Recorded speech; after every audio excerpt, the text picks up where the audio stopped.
Welcome to the Cyclone Bomb edition of Mariners Updates by Rooftop Sports. And for everyone that is going through that whole Cyclone Bomb restoration disaster, I just want to say, stay warm, stay safe, take care of yourselves, take care of your family, your friends, family members, and acquaintances even, and your coworkers. And of course, I am not even in my traditional studio because I have no power at home right now, so I was able to find a place, luckily, to do some Mariners updates. And how did I find out? How did I find this location? Let's just say I know a guy, and I definitely owe the gratitude to them. So we're going to go over some Mariners baseball. We got some updates going on. Looks like we've got Shannon Drayer had a little bit of a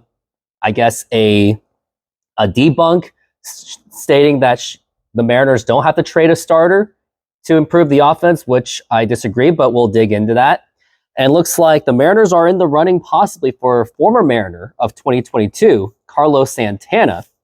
And other updates of, well, Mariners made a trade to get Austin Shenton, which included the Mariners getting rid of JT Chargois. We'll get more into this, but before we do, a word from our sponsor, SeatGeek. SeatGeek is a mobile ticketing app for sporting events, concerts, and other events.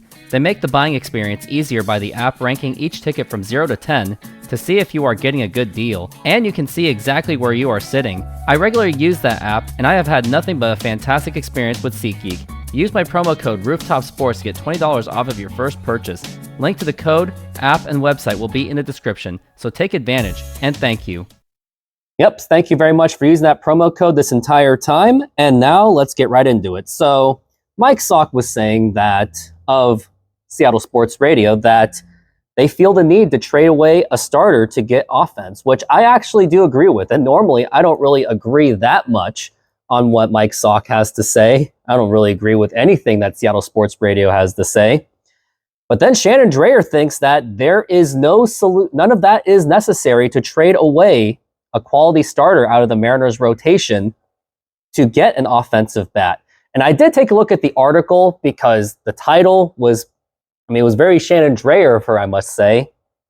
But I wanted to look into context. So Mike Salk was saying that maybe they can get away with it with the fifth starter being like the likes of Logan Evans or Emerson Hancock, who has already shown what he can do in the 2024 season. He wasn't that great, and he wasn't actually league average. So that part, I disagree with him on Mariners being able to run on an average starting rotation, which I wouldn't, and thank God, because if Scott Servais was the manager of the Seattle Mariners, he would have made that fifth guy in the rotation a bullpen day, which I would have been heavily against. But with Dan Wilson as the manager, I don't think that will be that much necessary. Now, Shannon Drayer was also factoring that what the Mariners can do to fix the offense, and frankly, she actually didn't come up with any solutions. She was basically, I think this article was basically just to take a jab at Mike Salk because they just want to have a little fun because nothing's really going on in the Mariners offseason. Like, the only meaningful Seattle update that we have gotten, and it's not even the Seahawks victory, it's the fact that we as a community are going through that Bomb Cyclone thing, which I'm thankful enough I'm able to do this video off of my phone and my tripod. But anyways, she didn't really come up with a solution. She was basically saying that, T-Mobile Park is a problem. We got to come up with something based on T-Mobile, but she didn't come up with any solutions. And it seemed that I didn't really read anything where she was coming up with a solution. So she really took a pointless jab at Mike Salk and the idea of trading away a starting rotational pitcher to get someone on the offense, which I do believe they should do. Now, let's get into that starting rotation. So, of course, Logan Gilbert, you're not going to trade him because you're still paying him on the arbitration. He's still cheaper than what he is actually worth, so that's not going to happen. George Kirby, same situation. You're not going to trade him unless you can get a really good deal out of it, which don't think that's going to happen, and I don't think that's something that the Mariners would do. Then you got Luis Castillo, which I do think is the guy that the Mariners should trade away because he is beyond the 30 right now. He hasn't been anything of fantastic since the second half of 2022. 2024, I thought he was very disappointing. Like, he was giving up all those initial home runs, so I don't think that he's the guy. Then you got 4 and 5, got Bryce Miller and Brian Wu, which I do think they are also the guys to stay, and they're also not even on pre-arbitration yet, or not even in arbitration years yet at all, so you still have club control with those guys. So I do think that the best solution is to trade Luis Castillo, and looking at that Jose Siri trade that was with the Rays, and the Mets didn't really give up that much to get Jose Siri. Now would he have been the solution for the Mariners? Obviously not, because he's a center fielder, and the Mariners already have a center fielder in Julio Rodriguez. You got Victor Robles already in the outfield and Randy Arozarena, so of course that wouldn't have been necessary. But what they do need is this, and excuse that volume is still going off. Now, what they absolutely do need, they have to get someone in the interior, the infield of the defense and the offense. So they need like first base, second base, shortstop, and third base. They need the entire thing. So I do think that trading away Luis Castillo can be a start. Now, how do you replace him? There is someone that wants to come back to Seattle, and his name is Blake Snell. He's the guy that the Mariners he's the guy that they should be going for, because Blake Snell, he already wanted to join the Mariners last season. Of course, the Mariners didn't even entertain an offer or even took a look at him or even texted him. They didn't even DM him or anything. Instead, they allowed the Astros to try to scramble to go get him. They allowed the Giants to do the same thing, and they flew all the way to Shoreline to do that. And just to think that Blake Snell was in the Mariners' backyard, they didn't even go for him. So that's the thing. I think that's what the Mariners should do. Trade away Luis Castillo, get a decent bat somewhere. Whoever has that kind of club control, go ahead and go get him. Because I think the most pressing needs are going to be first base. I think you can live with if you can have Tyler Locklear and Luke Raley and Justin Turner work out. Second base, maybe if you got that Ryan Bliss to work out. Shortstop, I guess Cole Young-ish if he's ready, and J.P. Crawford. And then third base, it's just Josh Rojas, but that's just not going to get it done. I would not even bother just using Josh Rojas as your everyday third baseman. I just don't see that happening at all. So I would not be doing that. Let's not do that. Instead, use the trade package of Luis Castillo. Use him to get someone in third base. Make that happen. So that way, Mariners can fix that offensive problem at third base. And you can replace him with Blake Snell. And you never know. Maybe see if he wants to get a hometown discount. Yes, I know Scott Boras is the agent, but Blake Snell wants to go home. He tried to go home last year. Use that. Use that to go get him. And maybe, because Blake Snell, I think, was worth around $30 million as his contract would have been had he opted in.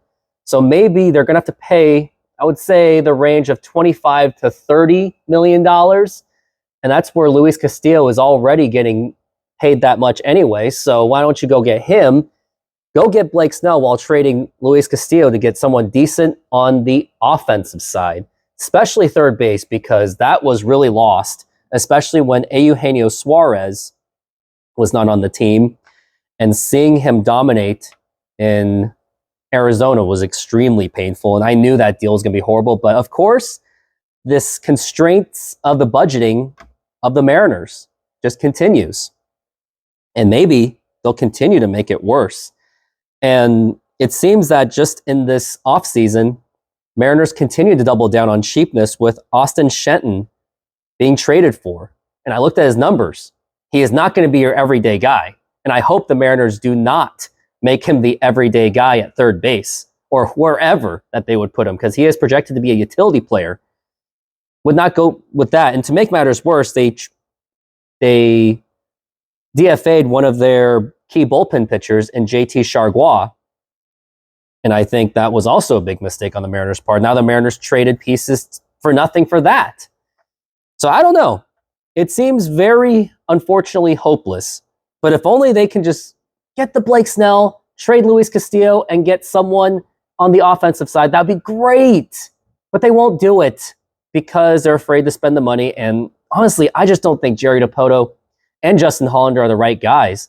Like, they're not even making anything serious of a move to make this team better. And I'm afraid to say it, if this team stood now, I think that you're going to miss the 2024 core, because it looks like the team may get even worse if they don't make any kind of good moves for this season, which is why I'm very concerned. Now I want to get into the last parts of this video. Looks like the Mariners are in the interest of getting Carlos Santana back onto this team, which he'd be great for designated hitter. Now the problem is he's not getting any younger. Like, he is getting into that 40s. Like, I haven't even looked up because I'm using my phone right now, so I can't really look it up right now. Everything else is being charged because of this bomb cyclone that they're calling it. Basically, Pacific Northwest hurricane. I know it's a bad excuse and all. Maybe I should have charged a little bit earlier. Who knows? Who is to say? But looks like they're trying to get Santana. But he's not getting younger. Yes, he has the leadership qualities. And I remember I saw our friend Couch GM. He was asking, would you rather get Justin Turner or Carlos Santana? My answer is, just get both. But on top of that, see if the Mariners can get anyone even better. Like, use Justin Turner and Carlos Santana as depth guys. Don't use them as your full-time starters, because they are just too old to have that kind of responsibility. Now, they'll be used as occasional bats, or if you want to use platooning and leadership, great for that. But in terms of like using them as a full-time, I would say is a very, very non-starter. So I would not even bother going with that. But those are my quick thoughts on getting the likes of the Justin Turners back and Carlos Santana back. Overall thoughts on this offseason, of course, very concerned going into it. Just absolutely concerned, because it doesn't seem that there's really any of a plan.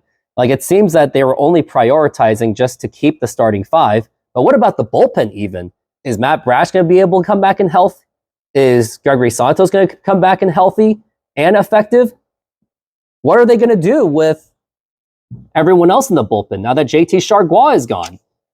However, before I close out this video, there is one more guy I think the Mariners can try to get, and I think he will be budget friendly, is get Paul Sewald. Now, he had a struggling season with the Arizona Diamondbacks last season, but however, I mean, let's get him back on the Mariners. He already knows the environment, knows the team. The team loved him back then. Let's get Paul Sewald, use him as either a closer or that setup guy, along with Andres Munoz, who had, by the way, a fantastic season last season. He was easily the best pitcher in the bullpen. But the Mariners do have to add to depth. Now, if you can get Paul Sewald back on this team, you have Andres Munoz, Paul Sewald, Gregory Santos, Matt Brash. If you have Matt Brash and Gregory Santos hanging as your third and fourth guy in your bullpen, that is already a great bullpen right there, if they are healthy. And you can put them back in the conversation as possibly being the best bullpen in baseball. So I would definitely go for those guys, or go for Paul Sewald, because it doesn't seem like the Mariners are going to get really anyone else in the bullpen that's promising, with the exception of those little cheap signings that the Mariners still do. And I looked at their transaction reports, and they have been making those kind of moves. Well, that's going to do it. I just want to say thank you, and thank you for supporting me throughout this bomb cyclone disaster, which I feel lucky enough that I even had a location to even do this show, and having a tripod right here, my microphone right there. Yes, I don't have my big microphone or at my home and my cool laptop, but it is what it is. I just got to do what I can do. And I saw Mariners Mojo. I saw Colton. He's trying to do whatever he could. He didn't have his microphone set up. I think he was working with a power outage. So kudos to him. Although that we're not exactly in a great relationship, I will say, still kudos to you guys. And everyone out there that's going through that disaster, stay safe, do what you can, take care of everyone, take care of yourselves. And everyone, best of luck, and go Mariners.